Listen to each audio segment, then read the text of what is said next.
Alright. Hello there. I'm Scotty. You're not. And we are talking about Thor Love and Thunder now. Another one that just got shat on when it came out. With complaints of, oh, it's too much comedy. And no one takes anything serious. And the one thing they did agree on is they thought the villain was okay. The villain was good. Christian Bale was great. But everything else, they just shat on. And to that, I say, you're a bunch of hypocrites, is what you are. All right? You're a bunch of hypocrites. You sit there and you think you're all high and mighty, but you're a bunch of hypocrites. You're a bunch of hypocrites. Excuse me. Because think about it, right? The first two Thor movies, they're not all that great. The first one's good. Generally good. It's a nice Shakespearean tale. Kenneth Branagh directs it. Second one, not so good. A little boring. Blah villain. And then Ragnarok comes out. Like, wow, we want more of that. Some people didn't care for it, but there was a lot of people that didn't. We want more than that. And when Taika Waititi was announced to come back, everybody got excited. Like, yes, yes, yes, yes. More of that. And then it came out, they got more of that, and then they shat all over it. Well, you got what you wanted, and you complain about it anyway, and that happens. They get exactly what they wanted, and they still complain. Like, there's no satisfying people. And the complaints in this, there's only one thing I really agree on. Everything else, I just don't get it. Yeah, there's a lot of comedy. There was a lot of comedy in Ragnarok, and that worked fine. There might be a little bit too much comedy, but it's not overkill like people are saying. Like, oh, no, they take anything seriously. And if you really say, oh, Thor takes nothing seriously, he's been that way for a while. It didn't just start in this movie. You know what I mean? It kind of started in Ragnarok. They sort of, what do you call it, flanderized him in a way. Where they made him a goofball. But that started in Thor Ragnarok, which you guys loved. And everyone loved. And then he was sort of that character, like he was more serious in Infinity War and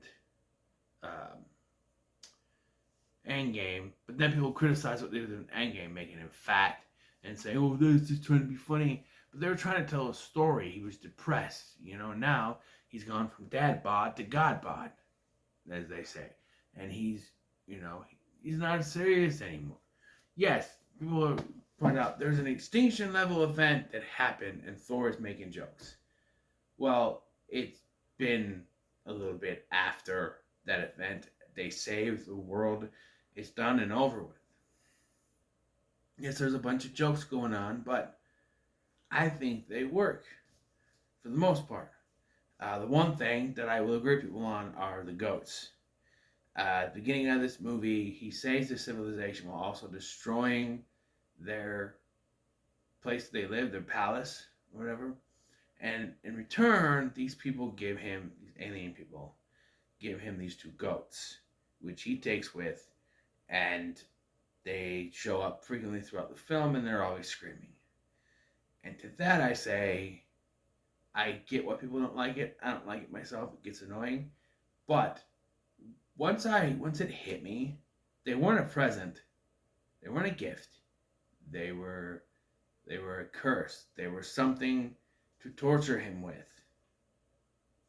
He destroyed their home. Give him two annoying goats to just follow him around and go, ah! Through the whole movie. It was a punishment for destroying their home. Once I thought about that, I'm like, you know what? They still bug me, but I understand their purpose now. You know what I mean? The villain, Gore the God Butcher, played by Christian Bale. I think it is good. I think it's another good villain. Not great like Loki or Thanos, but in the mid-tier, like that guy from Black Panther level. People say he's great. I think he's okay. I like Claw. But I think he's a mid-tier villain. I think he's still good. One of the big complaint people had was, well, he doesn't kill any gods. Yes, he does. Yes, he does. He kills that guy at the beginning. We see that he kills that big yak god when it takes off Steve's arm. when Thor goes to save Sif, right? We know he's killed a bunch of other gods because we don't see him. Like, what did you expect? You expect this guy going around slaughtering people in a movie owned by Disney? Get real. You're not going to get that. People have way too big expectations with this character. And yes, he doesn't look like he does in the comics, and that's because it's Christian Bale. They want to show off their star. They're going to have him look like, they're not going to cover up his face with this stuff to make him look like he's in the comics. No, they're going to see it so you can see it's Christian Bale, obviously.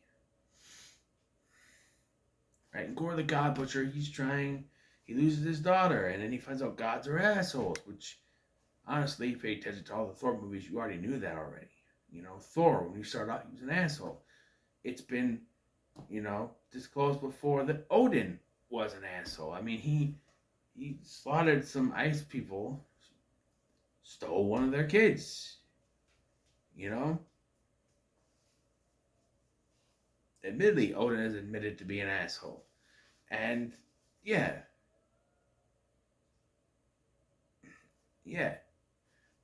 Just, it is 9 o'clock at night. Why are you talking in the fucking hallway? Anyway, yeah. And they showed at the beginning this one guy's an asshole to him, and then it went to Gore, and then at one point, Thor, along with Valkyrie, the mighty Thor, which is Jane Foster, we'll get to her in a bit, and Korg, go to see Zeus, played by Russell Crowe. And I think Russell Crowe does a good job. And people criticize, Zeus doesn't do anything. He's just an asshole. That's the point. That is the point of this character, of these gods. These gods are assholes. They don't do anything. They're lazy. They'd rather be worshipped than do something to get worshipped. They are known to be gods. They believe people should worship them, and that is that. And that is the point of his character. He's lazy. He's fat Zeus. He just wants to be worshipped. He doesn't care to do anything to get that worship, to earn it. He just wants to be worshipped because he is a god. And he even admits that he's scared to go after Gore because he is the god butcher. The whole sort of thing. Only thing this serves is to get the lightning bolt of Zeus, or thunderbolt, which I've never gotten that. Why is it called a thunderbolt? Thunders don't have bolts. It's a lightning bolt. Why do people call it thunderbolt? It just doesn't make any sense to me. But and they do eventually get it. Couple little nitpicks here. Korg is one of my favorite characters, and they turn him into just the stone head after a while. Most likely due to CGI costs, so they just animate a little headpiece, but it kind of irked me the first time I saw it. I was like, no, and then he's still alive, he's just a head, and I'm like, what was the point? And I thought about it, CGI costs. And then, Valkyrie. Tessa Thompson's going real heavy with the accent in this one, and it's kind of wonky for me. It's kind of, the whole Uncanny Valley thing. Like, we know she's not really British, but she's going way too into it. And then there's Jane. Okay, I think that maybe the biggest problem I have with this movie is with Jane. Okay, so Jane, we find out, has cancer, stage 4 cancer. All right, and so one day, we get a cameo from Darcy and a cameo from Selvig, which I have questions. How was Darcy there when she's supposed to be working with Sword, right? Wasn't that in WandaVision that was established? She was working with them. Maybe she left. I don't know. But she's there with Jane. Maybe she left when she found out about Jane's diagnosis. Whatever. And then she finds this. She hears a noise. She finds a book that talks about Mjolnir, and Mjolnir gives out great health. So she goes to New Asgard. She finds Mjolnir, and we find out that it chooses her, and she's Mighty Thor now. And yeah, great health. But then, no, because later we find out it's actually killing her the more she uses it. Well, which one is it? Great health, killing her faster. It can't be both. You can't put gold in one hand, shit in the other, and go, same thing, because it's not. It's not. It doesn't work. It's bullshit. You know what I mean? It doesn't work. Like, I don't know if maybe they wrote the first half of this and okay, we got her, we can make her the new Thor, and then found out no, she only be for this movie, so they had to start killing her off. But like in the book, it says clearly it gives you great health, and now it's like no, it's killing her faster than the cancer one. It's like that makes no sense. And maybe that quelled a lot of people's problems before because they were like, people kept saying, oh, they're gonna kill off Thor in this so that Jane can be the new Thor, and it's gonna be all women MCU. It's gonna be woke.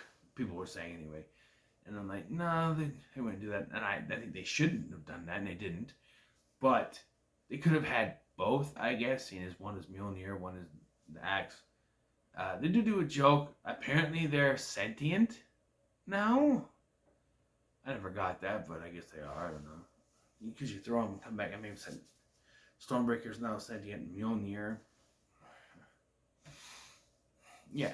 And why does Mjolnir go to Jane? Because when Jane and Thor were together, as Korg narrates, Thor told Mjolnir to watch over Jane and protect her. So that's why it did it. But now it's killing her.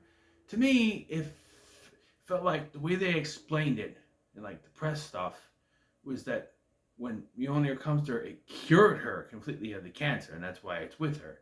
And then this reveal that the cancer's still there and she's dying quicker, and it's like, then what was the point of giving her Mjolnir? It's like some kind of closure for her, but I feel like that whole character arc would have kind of failed because it's like she's trying to find a way to live, and then in the end, she knows she's going to die if she keeps using Mjolnir, but she uses it to help anyway and dies. Where's that arc? Just accepting death? I guess that could be it. I just realized that. Learn to accept death, but, you know, yeah. And this, I will concede that maybe the whole, like, climax leading up to this battle, oh, what do you think a god butcher would do when he gets a wish for anything, huh? And it's like, yeah, butcher all the gods. But no, his one wish is to get his daughter back. And so when you get there and that's his one wish, then you're just like, so why were they trying to stop him then? So they didn't, obviously they didn't know what his wish was going to be, but couldn't he just tell him, oh, you know, I don't want to kill anyone. I just want to wish my daughter back, you know? I want to wish my daughter back. I don't want to kill anyone. And they'd be like, oh, you don't want to kill anyone? Okay, go ahead, use it. Bifrost, get your daughter back, you know, thing. You know, if you talked, you know, he kidnaps all these children, and after then, I don't understand why he captures the children. Well, he does it to lure Thor to bring Stormbreaker, which is capable of summoning Bifrost, so that he can go to eternity. So that's why he does it. But I don't know. I feel like this movie would have been only like a half hour or 45 minutes if he's just like, you know, I don't really want to kill anyone. I just need the thing to go get my daughter back. That's all. Oh, you do? Okay, there we go. You know. But I will say, I did enjoy the soundtrack. Okay, people complain about the soundtrack too. There's Guns N' Roses, but it's the 5 songs they always play of Guns N' Roses on the radio all the time. But you know what? It's Guns N' Roses. I love it. And I also do Rainbow in the Dark by Dio in the credits. You know, you get that opening line. It's like lightning. So like, yeah, lightning. Thor.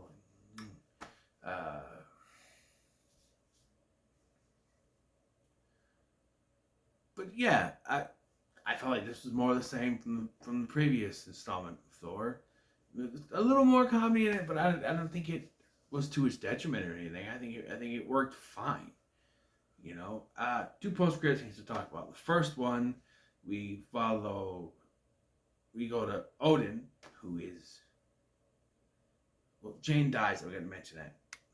But we go to Odin, or not Odin, Zeus. Zeus, who's dying, still, despite being hit with his own lightning bolt, but he's dying. And he sends Hercules after Thor. And then the second post-credit scene is Jane going to Valhalla, and she meets Heimdall there. And everybody's like, oh, that means they're good. Oh, that proves she's still alive. They're bringing her back. I'm like, no, she's in Valhalla. She's dead. Even my mom asked, like, oh, so does that mean she's alive? I'm like, no, that's Valhalla. That's where you go when you die. Right. Okay. People keep saying, no, but they showed her again. They showed her again. That means they're going to bring her back. No, she's dead. That's showing her that she died. She went to Valhalla. She's going to be happy in the afterlife. She's dead. Dead. Same as Wanda. That's right.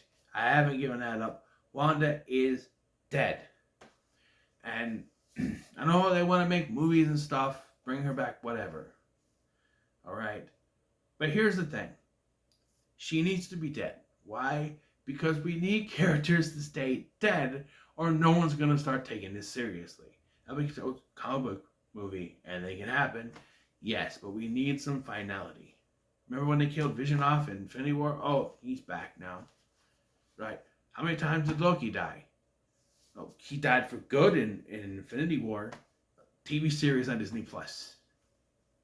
We need finality, Oh, Iron Man. Hey, did you hear that Robert Downey Jr. might be in talks to come back? That might just be a rumor, but I saw that somewhere, and I went, really? If anything, it should just be like a cameo in Ironheart or a cameo in something. You know what I mean? I don't know.